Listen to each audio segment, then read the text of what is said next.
Professor साहब इंतहाई अहम मौजू पर लेक्चर दे रहे थे। जैसे ही आपने तख्ता स्याह पर कुछ लिखने के लिए रुख पलटा, किसी तालब इल्म ने सीटी मारी। प्रोफेसर साहब ने मुड़कर पूछा, किसने सीटी मारी है? तो कोई जवाब देने पर आमादा ना हुआ। आपने कलम बंद करके जेब में रखा और रजिस्टर उठाकर चलते हुए कहा, मेरा लेक्चर अपने इख्तिताम को पहुंचा और बस आज के लिए इतना ही काफ़ी है।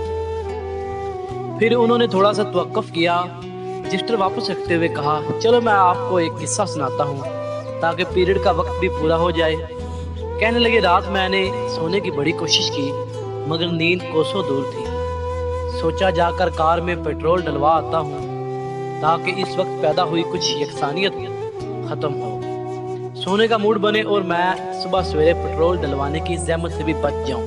फिर मैंने पेट्रोल डलवा कर उसी इलाके में ही वक्त गुजारी के लिए इधर उधर ड्राइव शुरू कर दी।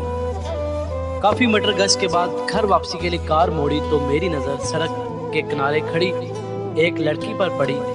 नौजवान और खूबसूरत तो थी मगर साथ ही बनी संवरी हुई भी थी।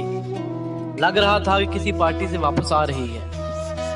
मैंने कार साथ जाकर रोकी और पूछा, क्या मैं आपको आपके घर छोड़ दूं? कहने लगी, अगर आप ऐसा कर दे तो बहुत मेहरबानी होगी, मुझे रात के इस पहर सवारी नहीं मिल पा रही।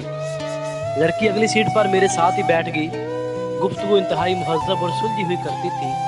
हर मौजू पर मुकम्मल अबूर और मलका हासिल था, गोया इल्म और सकाफत का शानदार इम्तजाज थी। मैं जब उसके बताए हुए पते पर उसके घर पहुंचा तो उसने इतराफ़ करते हुए कहा कि उसने मुझ जैसा बाशऊर और नफीस इंसान नहीं देखा और उसके दिल में मेरे लिए प्यार पैदा हो गया है।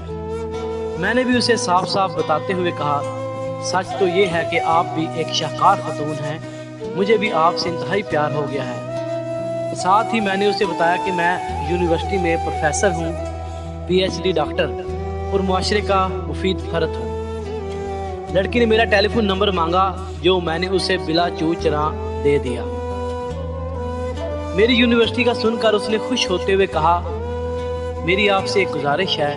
मैंने कहा, गुजारिश नहीं, हुक्म करो। कहने लगी, मेरा एक भाई आपकी यूनिवर्सिटी में पढ़ता है, आपसे गुजारिश है कि उसका ख्याल रखा कीजिए। मैंने कहा, यह तो कोई बड़ी बात नहीं है, आप उसका नाम बता दें। कहने लगी, मैं उसका नाम नहीं बताती लेकिन आपको एक निशानी बताती हूँ, आप उसे फौरन ही पहचान जाएंगे। मैंने कहा, क्या है वो ख़ास निशानी जिससे मैं उसे पहचान लूँगा?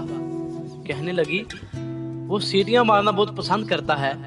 प्रोफेसर साहब का इतना कहना था कि क्लास के हर तालिब इल्म की नज़र गैर इरादी तौर पर इस लड़के की तरफ उठ गई जिसने सीटी मारी थी। प्रोफेसर साहब ने उस लड़के को मुखातब होते हुए कहा, उठ जानवर, तू क्या समझता है मैंने ये PhD की डिग्री घास चरा कर ली है क्या?